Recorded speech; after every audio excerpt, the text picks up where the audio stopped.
जयद्रथाची पत्नी आणि कौरवांची एकुलती एक बहीण दुश्शला. हस्तिनापूरच्या राजवाड्यातील तो सुवर्ण दिवस होता. दरबारात आनंदाची वहर पसरली होती.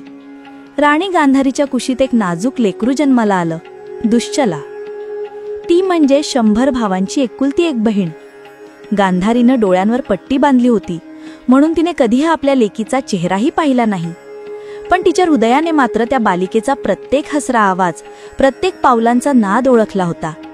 ही माझी दुश्शला, माझ्या घरातील शांततेचा श्वास, ती नेहमी म्हणायची. कौरव बंधू म्हणजे दुर्योधन, दुःशासन, विकर्ण आणि इतर सर्व तिचे रक्षण करते. लहानपणापासूनच दुश्शला आपल्या भावांच्या मांडीवर खेळत वाढली. दुर्योधन तिला मनापासून जपत असे. तो नेहमी म्हणायचा, आपली दुश्शला कोणाच्याही दुःखाला स्पर्श करणार नाही, तिचं आयुष्य सोन्यासारखं उजळवू. पण नियतीला काही वेगळंच मंजूर होतं. वर्ष सरली, दुश्शला वाढत गेली तशी तिची सौंदर्य आणि बुद्धिमत्ता दोन्ही अधिक खुलत गेली. हस्तिनापुरात तिचं नाव राजदरबारात आणि नगरवासियांमध्ये गौरवाने घेतलं जाऊ लागलं. ती दयाळू, करुणामयी आणि समजूतदार होती. तिने बालपणापासूनच महाभारताच्या दोन्ही कुटुंबियांमधील ताण जाणवायला सुरुवात केली होती. कौरव आणि पांडवांमधील स्पर्धा, मत्सरणी, राजकारण हे सगळं तिने आपल्या नजरेतून पाहिलं. पण ती नेहमी म्हणायची, दोन्ही माझे भाऊ आहेत, एक आईच्या गर्भातून, दुसरे आईच्या नजरेतून. एके दिवशी हस्तिनापुरात सिंधू देशाचा राजा जयद्रथ आला. तो शूर, देखणा आणि सामर्थ्यवान होता. दुर्योधन आणि दुःशासनाला तो आवडला आणि त्यांनी त्याला आपली बहीण देण्याचा विचार मांडला. गांधारी थोडी संकोचली. तिला आपली लेक दूर जाऊ नये असं वाटत होतं. पण भीष्म पितामहांच्या संमतीने जयद्रथ आणि दुश्शलेचं लग्न ठरलं. विवाहाच्या वेळी हस्तिनापुरात दिवे लावले गेले, ढोल नादले आणि आकाशात फुलबाजा फुलल्या. पण त्या समारंभाच्या झगमगाटात कुणालाच जाणवलं नाही, दुश्शलेच्या अंतर्मनात एक भीतीचा गारवा होता. जयद्रथ तिच्याकडे जरी प्रेमाने पाहत होता, तरी त्याच्या डोळ्यात एक अभिमानाचं सावट होतं. लग्नानंतर दुश्शला सिंधू देशात गेली. तिथलं जीवन हस्तिनापुरासारखं नव्हतं. तिथे ती एकटी होती. जयद्रथ अनेकदा युद्धमोहिमांवर निघून जाई. राजकारण, सत्ता आणि अहंकार यात तो गुरफटला होता. दुश्शला मात्र मनाने शांत आणि संयमी होती. ती राजमहालातील सेवकांची आपुलकीने वागत असे, गरिबांना अन्नदान करीत असे आणि मंदिर सजवत असे. संपूर्ण सिंधू राज्यात ती दयामयी राणी म्हणून ओळखली जाऊ लागली. एके दिवशी तिला बातमी मिळाली, दुर्योधन आणि पांडवांमध्ये पुन्हा वाद झाला आहे. जयद्रथानं तिला सांगितलं, तुझे भाऊ आणि पांडव एकमेकांना कधीच समजणार नाहीत. हे युद्ध अटळ आहे. दुश्शलेच्या मनात वादळ आलं.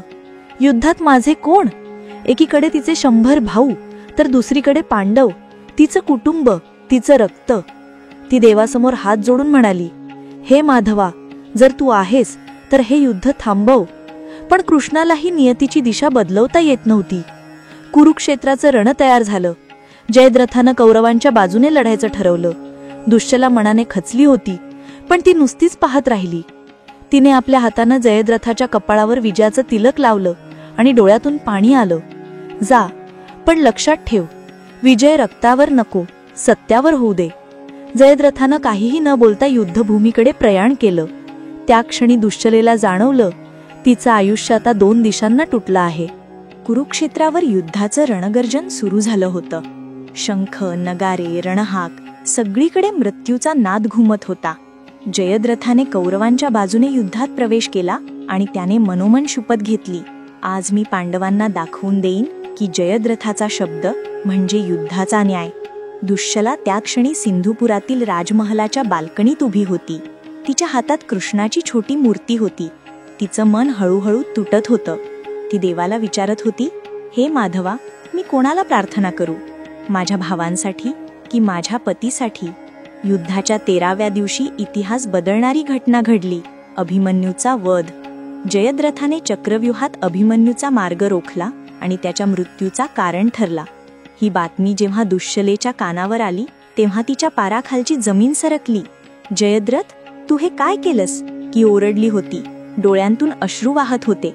तोही तर माझ्या घरचाच मुलगा होता, माझ्या भावजे द्रौपदीचा पुत्र. तू त्याचं आयुष्य हिरावून घेतलंस. जयद्रथ मात्र अहंकाराने म्हणाला, तो पांडव होता आणि मी कौरवांचा जावई. युद्धात नात्यांना जागा नसते. त्या वाक्याने दुश्शलेचं मन तुकडे तुकडे झालं. ती दिवसेंदिवस मौन धारण करू लागली. राजमहालातल्या स्त्रिया कुजबुज करू लागल्या. आपली राणी आता बोलत नाही, ती फक्त देवाशी बोलते. रात्रीच्या शांततेत ती कृष्णाच्या मूर्तीसमोर बसायची, दिवा लावायची आणि म्हणायची, हे माधवा, मला सांग, या युद्धाचा शेवट कुणासाठी आहे? मी कोणाची आहे, कौरवांची की मानवतेची? एकीकडे तिचे 100 भाऊ रणांगणावर लढत होते, तर दुसरीकडे तिच्या पतीच्या कृतींनी तिचं हृदय जखमी झालं होतं. तिला आता कोणत्याही विजयाची इच्छा उरली नव्हती. ती फक्त प्रार्थना करीत होती, ज्याचं मन सत्यासाठी लढतं त्याचाच विजय होऊ दे. दुसऱ्या दिवशी युद्धभूमीत नवीन वादळ उठलं. अर्जुनाने अभिमन्यूचा मृत्यूचा सूड घ्यायचा निर्धार केला. त्याने शपथ घेतली, जयद्रथ सूर्यास्तापूर्वी मरणारच. जर तो वाचला तर मी स्वतः जळून मरेन. ही बातमी सिंधुपुरात पोहोचली. दुश्शलेचं शरीर थरथरलं. ती धावत मंदिरात गेली आणि देवापुढे नतमस्तक झाली. हे कृष्णा, माझ्या पतीला आणि माझ्या भावालाही वाचव. मी सगळं गमावलं तरी चालेल, पण पुन्हा रक्त नको वाहू दे. पण नियती थांबली नाही. कुरुक्षेत्राच्या रणांगणावर सूर्यास्त जवळ येत होता. अर्जुनाचा बाण वेगाने उडाला आणि जयद्रथाचं मस्तक आकाशात फिरत जाऊन जयद्रथाच्या पित्याच्या मांडीवर पडले. क्षणभर रणभूमीवर शांतता पसरली. नंतर ती शांतता दुश्शलेच्या मनात कायमची घर करून राहिली. त्या दिवशी संध्याकाळी सिंधू महालात फक्त एकच आवाज घुमत होता, दुश्शलेचा हंबरडा. माझं आयुष्य तू घेऊन गेलास जयद्रथा. मी तुला विजयाची प्रार्थना केली होती, मृत्यूची नाही. तिने त्या रात्री काहीच खाल्लं नाही, काहीच बोलली नाही. तिच्या मनात फक्त युद्धाचे प्रतिध्वनी वाजत होते. अभिमन्यूचा किंकाळी, जयद्रथाचा बाण, दुर्योधनाचा हसरा चेहरा आणि कृष्णाचं मौन. पुढील काही दिवसांनी तिला युद्धाचा शेवट समजला. सगळे कौरव भाऊ मरण पावले होते. हस्तिनापूर राखेत बदललं होतं. दुश्शलेचं हृदय पूर्णपणे विझलं होतं. ती स्वतःशीच म्हणाली, मी ज्या युद्धाला टाळू इच्छित होते त्याने माझं सगळं घेतलं, भाऊ, पती आणि माझं अस्तित्वही. कुरुक्षेत्राचं युद्ध संपलं. धुळीच्या वादळात राजवंशाचा शेवट झाला होता. हस्तिनापूर राखेत बदललं होतं आणि त्या राखेत एका बहिणीचं आयुष्यही शांतपणे जळून गेलं होतं, दुश्शला. ती दिवस रात्र कृष्णाचं नाव घेत बसत होती. ना राजसत्ता, ना दागिने, ना महाल. आता तिच्यासाठी काहीच उरलं नव्हतं. तिचं हृदय जणू मृत्यूसारखं शांत झालं होतं. ती म्हणायची, माझं शरीर जरी जिवंत आहे, पण माझं मन त्या रणांगणातच संपलं. एका सकाळी तिने ठरवलं, ती हस्तिनापुरात जाईल. ज्याने तिचं बालपण दिलं, ज्याने तिला प्रेम दिलं, त्यांचं शहर आता उद्ध्वस्त झालं असलं तरी ती त्यांना शेवटचा नमस्कार करणार होती. ती साध्या वस्त्रात निघाली. राजवैभव मागे सोडलं. हातात केवळ कृष्णाची मूर्ती आणि मनात एकच प्रश्न, मी या जगात का वाचले? हस्तिनापुरात प्रवेश करताच तिच्या डोळ्यात अश्रू दाटले. एकेकाळी गजबजलेला राजवाडा आता वाळवंटासारखा ओसाड झाला होता. जिथे तिचे भाऊ हसत खेळत फिरत होते, तिथे आता फक्त राख आणि आठवणी उरल्या होत्या. ती सरळ आपल्या आई गांधारीच्या कक्षात गेली. गांधारी अजूनही डोळ्यांवर पट्टी बांधून बसली होती. ती म्हणाली, आई. त्या एका शब्दाने दोघींच्या मनातले सगळे बांध फुटले. गांधारीने आपल्या मुलीला मिठी मारली. दुश्शलेचे डोळे भरून आले. आई, तू मला नेहमी सांगायचीस, अहंकार कधीही सुख देत नाही. आज तुझे शब्द मला सत्य वाटत आहेत. गांधारीने थरथरत्या आवाजात विचारलं, जयद्रथ? दुश्शला शांत झाली. तिच्या ओठांवर काही शब्द आले नाहीत, पण त्या शांततेतच आईने सर्व काही ओळखलं. दोघी एकमेकींच्या कुशीत रडत राहिल्या, जगाच्या सगळ्या वेदनांसाठी. त्या दिवसानंतर दुश्शलेने मौन व्रत घेतलं. ती ना राजकारणात बोलली, ना सत्तेत हस्तक्षेप केला. तिचं आयुष्य एका संन्यासिनीसारखं बनलं. दररोज ती गंगेच्या किनारी जाऊन बसायची. पाण्याचा मंद प्रवाह पाहत ती म्हणायची, हे गंगे, तू सगळं घेऊन जातेस, पण माझं दुःख घेऊन जाशील का? लोक म्हणू लागले, कौरवांची बहीण आता संत बनली आहे. ती गरिबांना अन्न दे, विधवांना आधार दे आणि युद्धात अनाथ झालेल्या मुलांना आईसारखं जपत असे. तिच्या डोळ्यात वेदना होती, पण त्या वेदनेतूनच ती इतरांना जगायला शिकवत होती. एके दिवशी ती प्रार्थना करत असताना तिच्यासमोर कृष्ण प्रकट झाले. सुवर्ण तेजाने न्हालेला, शांत चेहऱ्याचा. ती थरथरत उठली आणि नमस्कार केला. कृष्ण म्हणाले, दुश्शले, तू जगलीस दुःखात, पण तुझ्या दुःखातही शांततेचा शोध घेतलास. तू या युद्धातील खरी विजेती आहेस. ती अश्रूंनी म्हणाली, विजयाचा अर्थ काय माधवा? मी सर्व काही गमावलं.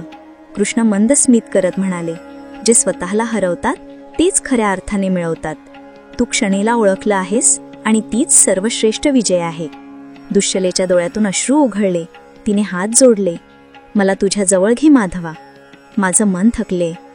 कृष्ण म्हणाले, थोडं अजून राहा. अजून काही आत्म्यांना तुझ्या प्रेमाची गरज आहे. वर्ष सरली. दुश्शलेचं वय वाढलं, पण तिच्या चेहऱ्यावर एक अलौकिक तेज आलं. ती आता गंगेच्या तीरावर आश्रमात राहत होती. तिच्या आजूबाजूला नेहमी शांतता आणि वेदनेचं सौंदर्य असायचं. ती मुलांना शिकवत असे की युद्ध जिंकलं म्हणून कोणी महान होत नाही, क्षमा केली म्हणून होतो. एके दिवशी सकाळी ती गंगेच्या पाण्यात उतरली. सूर्यकिरणांनी तिच्या कपाळावर बुजेड फेकला. ती आकाशाकडे पाहत म्हणाली, हे कृष्णा, आता मी येते आहे. तिने गंगेच्या प्रवाहात डोळे मिटले आणि श्वास सोडला. पाण्याच्या प्रवाहात तिचं शरीर विरलं, पण तिचं नाव अमर झालं. शतकानंतरही लोक गंगेच्या काठी सांगतात की इथे एक राणी बसायची, तिचं नाव दुश्शला, जिने युद्धात सर्व गमावलं पण स्वतःला सापडलं. ती आजही इतिहासाच्या पानांवर नाही, पण लोकांच्या हृदयात आहे. ती केवळ कौरवांची बहीण नव्हती, तर क्षणेची देवी, शांततेची प्रतिमा आणि मानवतेची ओळख होती. युद्ध कितीही मोठं असो, शेवटी विजय त्या आत्म्यांचा होतो जे क्षमा शिकतात. दुश्शलेचं अमर वचन. मला आशा आहे की ही कथा तुम्हाला नक्की आवडली असेल. व्हिडिओ आवडला असेल तर एक लाईक नक्की करा आणि कमेंटमध्ये जय श्रीकृष्ण नक्की लिहा.